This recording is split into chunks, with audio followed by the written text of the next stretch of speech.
Welcome back once again. अच्छा जी, अब जिस बारे में हम बात करने वाले हैं ये हमारे माशरे की एक तल्ख हकीकत है। इसको मैं तल्ख हकीकत इसलिए कह रही हूँ क्योंकि हमारे हर घर में बच्चे मौजूद होते हैं, बच्चों के पास मोबाइल होते हैं, बड़ी आसानी हो जाती है इंटरनेट पे कोई भी चीज़ सर्च करने में। इंटरनेट टेक्नोलॉजी इतनी आम हो चुकी है कि कम उम्र बच्चे भी स्मार्टफोन्स, टैबलेट्स और दीगर आलात के जो इस्तेमाल है उनको आसानी से इस्तेमाल करके इंटरनेट का इस्तेमाल करते हैं। और इंटरनेट का इस्तेमाल बच्चों को बुराइयों की तरफ ले जा रहा है क्योंकि इंटरनेट पर गैर अखलाकी मवाद की भरमार है। बच्चा वीडियो गेम खेल रहा हो या कोई कार्टून देख रहा हो तो चंद सेकंड्स के बाद एक ऐसा गैर अखलाकी इश्तिहार आता है जो कि नाकाबिले दीद होता है। बच्चों को गैर अखलाकी मवाद से कैसे महफूज रखा जाए, कैसे बचाया जाए? क्या कोई कानून या फिर कोई ऐसा लॉ बनना चाहिए कि बच्चे जो हैं उनके ऊपर नज़र रखी जाए, बच्चे जो हैं पेरेंट्स चेक एंड बैलेंस रख सकें उस पर? क्योंकि जाहिर सी बात है जो माँ बाप काम करने वाले होते हैं, डेली उन्होंने घर से बाहर निकलना है, वो 24 घंटे बच्चे के सर पे नहीं रह सकते। अब इसी तमाम तर मामले पर बात करने के लिए हमारे नफ्सियात डॉक्टर इमरान यूसुफ हमें ज्वाइन कर चुके हैं, उन्हें शामिल गुफ्तगू करते हैं। डॉक्टर साहब बेहद शुक्रिया वक्त देने के लिए। Good morning. बड़ी अलार्मिंग सी सिचुएशन है स्पेशली हमारी यूथ के लिए, क्योंकि हम यूथ को कंसिडर करते हैं हमारा आने वाला कल, लेकिन जब हमारा आने वाला कल इस तरह की एक्टिविटीज़ में इन्वॉल्व होगा जिसमें गैर अखलाकी मवाद की एक्सेस आप तक बहुत आसान हो जाएगी, एक क्लिक की दूरी पे हर चीज़ होती है। अब इट्स डिपेंड ऑन यू कि जी आप इसका अच्छा इस्तेमाल करते हैं या गलत इस्तेमाल करते हैं, लेकिन गलत चीज़ इंसान को ज़्यादा अट्रैक्टिव लगती है और इंसान बहुत जल्दी उस ट्रैक पर चलना शुरू हो जाता है। तो आपकी नज़र में जो हमारी यूथ है उसकी जो मेंटालिटी है उस पर कितना असर अंदाज हो रही है ये इंटरनेट की आसानी से एक्सेस और फिर उस पर गैर अखलाकी मवाद का आना? अस्सलाम वालेकुम। बहुत अच्छी बात है कि आपने एक इंतहाई संजीदा मौजू के ऊपर बात करने की जसारत की, क्योंकि बहुत से लोग तो इसके ऊपर बात ही नहीं करना चाहते। उनको ये लगता है कि ये इसके ऊपर हमें बात नहीं करनी चाहिए, ये टैबू टॉपिक है। जितना खतरनाक हेरोइन का नशा हो सकता है उससे ज्यादा खतरनाक ये हमारे दिमाग के रिएक्शंस करता है, जिसकी तरफ आपने इशारा फरमाया। हमें जब कोई खुशी हासिल करनी होती है तो हमारे दिमाग के अंदर एक डोपामीन सिस्टम जो है वो एक्टिवेट होता है, जिसको हम रिवॉर्ड सिस्टम कहते हैं जी। और इस रिवॉर्ड सिस्टम के बिल्कुल ऊपर हमारे आदतों का सिस्टम है। यानी मैं आपको सिर्फ एक केमिकल की बात कर रहा हूँ, बायोलॉजी की बात कर रहा हूँ कि दिमाग के अंदर हमें जब भी कोई खुशी हासिल होती है हमें रिवॉर्ड सिस्टम एक्टिवेट होता है और वो रिवॉर्ड सिस्टम जो है वो खुशी को जाहिर है वो मांगता है। बिल्कुल इसी तरह की जब कोई एक चीज हम शुरू करते हैं तो फिर उसके बाद उससे ज्यादा चाहिए होती है, उससे ज्यादा चाहिए होती है, उससे ज्यादा चाहिए होती है, और उस एग्जैक्टली उसी दिमाग के ऊपर के हिस्से के ऊपर हमारी आदतें हैं। तो जब वो आदतें पुख्ता हो जाती हैं तो फिर ये एक ऐसा विशियस सर्कल बन जाता है, एक ऐसा साइकिल बन जाता है जिसके अंदर वो मुस्तकिल जो है वो लगा रहता है कि उसको ये और चाहिए क्योंकि उस आदत को पूरा करना है, क्योंकि उसको और चाहिए क्योंकि ये आदत पूरा करना है। ये आगाज वहीं से है जहां माएँ अपने बच्चों को मोबाइल फोन हाथ में देती है इसलिए कि खाना खा ले, वो इसलिए देती है कि चलो हमें तंग ना करे। और अभी तक इसके अंदर अभी कोई गैर अखलाकी चीज आई नहीं थी, ये जब से आदत बनी पहले तो। अब उस आदत के बाद अब आपने जैसे कहा कि एक क्लिक अवे, तो क्लिक की भी जरूरत नहीं, आप देख कुछ रहे होंगे, कुछ ना कुछ बीच में जैसे आपने इशारा फरमाया कोई ना कोई एक गैर अखलाकी चीज जो है वो आ जाएगी और वो एक नशा है, वो एक इंतहाई अंदोनाक नशा है जो इस नशे के अंदर इस इंसान को सारी जिंदगी के लिए कैद करता है, जिससे उसकी तमाम फंक्शनिंग, चाहे वो रूहानी हो, चाहे वो जिस्मानी हो, चाहे वो इखलाकी हो, चाहे वो अकली हो, वो उसको माऊफ करता है। सही। डॉक्टर साहब अब जैसे आप कह रहे हैं ना कि माएँ बच्चों को इसलिए मोबाइल दे देती हैं कि जी बच्चा खाना खा ले या फिर थोड़ा सा माएँ रिलैक्स हो जाए, तो फिर क्या करना चाहिए? फिर तो शायद हमें स्टेप लेना चाहिए कि हमें बच्चों को मोबाइल से इंट्रोड्यूस ही नहीं कराना चाहिए। अच्छा, एक पहलू ये, हम बच्चों को मोबाइल से इंट्रोड्यूस नहीं कराएंगे, बच्चा जब गैदरिंग में बैठता है जहाँ पर 10 बच्चे मोबाइल इस्तेमाल करें वहाँ वो अकेला बच्चा जिसे मोबाइल हमने बताया ही नहीं 3 साल तक की उम्र का कि जी मोबाइल भी कोई चीज़ है, आप इसको इस्तेमाल कर सकते हैं, कोई गैजेट है, उसमें फिर बच्चा एहसास कम तरीका शिकार हो जाएगा। तो मतलब दोनों तरफ से मुश्किलात हैं।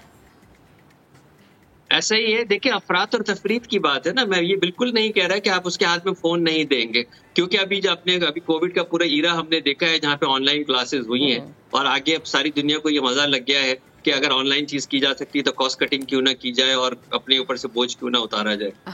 सवाल ये है कि उसके अंदर एतदाल कितना है जनाब। कोई भी चीज आपको पता है उसका एक्सेस जो है वो एक नुकसानदेह है। आपको ये डिसिप्लिन कायम करना है, आपको ये मॉनिटर करनी है कि आप उसको कितनी देर के लिए देंगे और कितनी देर के बाद वापस लेंगे, और उसके बाद उसके ऊपर जो चल रहा है वो उसके ऊपर आप कितना इख्तियार रखते हैं। ऐसे दुनिया भर के सॉफ्टवेयर हैं जो अवेलेबल है, जो खोलने ही नहीं देंगे, लेकिन हम लोग ज़ाहिर है उसके ऊपर एजुकेटेड नहीं है। हमारे यहाँ ऐसा कोई पीजी सिस्टम, बच्चों के वार्निंग सिस्टम, सारे सॉफ्टवेयर आपके फोन के अंदर मौजूद हैं। सारे सॉफ्टवेयर आपके डिजिटल उसके ऊपर मौजूद है, जहाँ पे सर्टेन वर्ड्स आप लिख दीजिए तो वो आपको खोलने ही नहीं देगा वो। लेकिन ज़ाहिर है वालिदैन इससे अवेयर नहीं है। हाँ। और वो खुद इसकी तरफ तवज्जो नहीं देते। ठीक है। अच्छा डॉक्टर साहब, मुझे एक चीज समझाएं। हमने देखा कि इंग्लैंड में एक रिसर्च हुई और वहां पर देखा गया जी कि 40% यूथ जो है उनकी वो इस चीज़ में इन्वॉल्व है, जिसमें मेजॉरिटी बच्चे जो हैं वो हैं जो कि क्लास 8 से जिनका ताल्लुक है, 9 से ताल्लुक है, लाइक इस स्टैंडर्ड से जो बच्चे ताल्लुक रखते हैं, इस स्टैंडर्ड में जो है वो बच्चे ज़्यादा इन चीज़ों में इन्वॉल्व नज़र आते हैं। हम एक मैट्रिक के बच्चे को कैसे कंट्रोल कर सकते हैं? माँ बाप घर में कंट्रोल कर रहे हैं, ठीक है, घर में चेक एंड बैलेंस है, सख्ती है, बच्चा नई चीज़ इस्तेमाल कर रहा, लेकिन आजकल के तो बच्चे माँ बाप से चोरी मोबाइल रख लेते हैं। आपके स्कूल्स में उतना चेक एंड बैलेंस नहीं है। स्कूल्स क्लासरूम्स में बैठ के आप अपने दोस्तों के हमरा ऐसी चीज़ें फिर देखना शुरू हो जाते हैं। अब आपको क्या लगता है कि कोई ऐसा लॉ बनना चाहिए, कोई ऐसे कवानीन होनी चाहिए, कोई ऐसी पॉलिसी होनी चाहिए जिसमें जो है बच्चे के लिए बड़ा मुश्किल हो जाए ऐसी चीज़ों की एक्सेस? देखिए, दुनिया भर के अंदर कवानीन बनते हैं, हमारे यहाँ भी बहुत सारे कवानीन मौजूद हैं। सबसे बड़ा मसला आता है इम्प्लीमेंट करने का। बिल्कुल। और कानून जो भी अमल आपके बेडरूम के अंदर, आपके ड्राइंग रूम के, आपके घर के अंदर हो, दुनिया का कोई भी कानून उसकी इम्प्लीमेंटेशन नहीं करा सकता। उसकी इम्प्लीमेंटेशन कराते हैं वालिदैन, उसकी इम्प्लीमेंटेशन कराते हैं स्कूल्स, उसकी इम्प्लीमेंटेशन कराते हैं आपके केयर गिवर्स। तो अगर हम मैं आपको बार बार ये बात कह चुका, जब आप ये 8वीं 9वीं 10वीं बच्चों की बात करते हैं, अब जब ये 12 13 14 साल के बच्चे हैं, इनके पास भी जो है वो वही डेटा है जो इनके वालिद साहब के पास है। तो अगर वालिद साहब भी यही अमल करते हैं, उनके पास भी जो है वो क्वेश्चनेबल डेटा उनके मौजूद है, जो कि बच्चों को अच्छी तरह मालूम है। आज देखना बहुत ईजी है उसके लिए। बिल्कुल। दूसरी बात कि मेरे वालिद साहब क्या यूज कर रहे हैं, और प्लस अगर आप भी घर के अंदर खाना खाते हुए, बात करते हुए, ड्रामा देखते हुए, जब आप भी एक तवज्जो देने के लिए तैयार नहीं और फोन आपकी जिंदगी का एक हिस्सा बन गया है, तो आप उसको कैसे मना करेंगे अपने उस टीनेजर को कि तुम इस्तेमाल ना करो? हाँ, सही, ठीक। अच्छा डॉक्टर साहब, मुझे बताएं सोसाइटी वाइज क्या अमल होना चाहिए कि बच्चों में या इवन वालिदैन में अवेयरनेस हम कैसे पैदा कर सकते हैं? स्कूल्स का कितना रोल होना चाहिए? एंड अगेन वही बात होगी कि आपकी जो एक कम्युनिटी है, आपकी जो एक गैदरिंग है, वो भी बहुत ज़्यादा मैटर करती है। तो इस चीज़ को हम किस तरह से तब्दील कर सकते हैं? इसमें हम किस तरह से बेहतरी ला सकते हैं?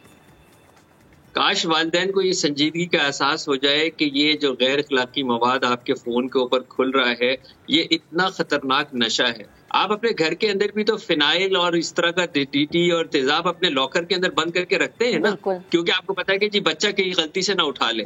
जो दवाइयाँ आपकी जो है वो इस तरह की खतरनाक दवाइयाँ होती हैं, वो दवाइयाँ भी तो आप अलमारी के ऊपर वाले खाने में रखते हैं ना, कि कहीं बच्चा हाथ बढ़ा के ये दवाई जो है वो ना पी जाए। तो ये आपको क्यों समझ में नहीं आ रहा वालिदैन को कि ये जो आपका नशा सराहियत कर रही है, नशा है। मैं आपको इतनी स्टडीज बता सकता हूँ कि ये नशा है जो उसको बेअमली की तरफ लेके जाएगा, या उसको वायलेंस की तरफ लेके जाएगा, तशद्दुद की तरफ लेके जाएगा, इंतहा पसंदी की तरफ लेके जाएगा, दिमाग उसका जो है वो माऊफ करेगा। आप अपने बच्चे को ऐसी कोई चीज नहीं खिलाते जिसकी वजह से आपको पता हो कि मेरा बच्चा जिस्मानी और ज़हनी तौर के ऊपर बीमार हो जाएगा, लेकिन इसके ऊपर आप इतने संजीदा आखिर क्यों नहीं है कि आपको अपने आप को वफ करना पड़ेगा। और वो जब करना पड़ेगा जब आप अपने आप को डिसिप्लिन करेंगे, जब आप ऑल्टरनेट देंगे, जब अपने घर के अंदर आप भी फोन ऑफ मोड्स रखेंगे, खाना खाते हुए फोन किसी का भी नहीं होगा, फोन लॉक करें, फोन के केज बनाए, घरों के अंदर पिंजरे बनाए जो आप आते हैं बाजार के अंदर, जिसमें ताले लगे हुए होते हैं और उसमें फोन रखने का सिस्टम होता है। आप ये फोन ऑफ अपने ऊपर भी इस्तेमाल करें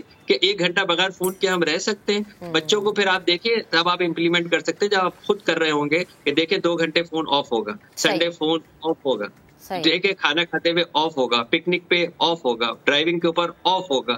आप 1 घंटा फोन बंद करें, कोई क़यामत नहीं आएगी। आप दुनिया में इतने अहम नहीं है कि आपके बगैर दुनिया रुक जाएगी। हाँ, बिल्कुल सही बात कर रहे हैं आप। और फिर वही बात है ना कि घर के बड़ों से ये चीज़ शुरू होनी चाहिए। अच्छा डॉक्टर साहब, आपकी तो माशाल्लाह से इस पे बहुत रिसर्च है, कमांड है, मुझे बताएं कि आपका अपना नज़रिया क्या कहता है, स्पेशली पाकिस्तान में किस एज ग्रुप के बच्चे सबसे ज़्यादा इफेक्ट होते हैं या सबसे ज़्यादा एडिक्ट होते हैं इन चीज़ों के?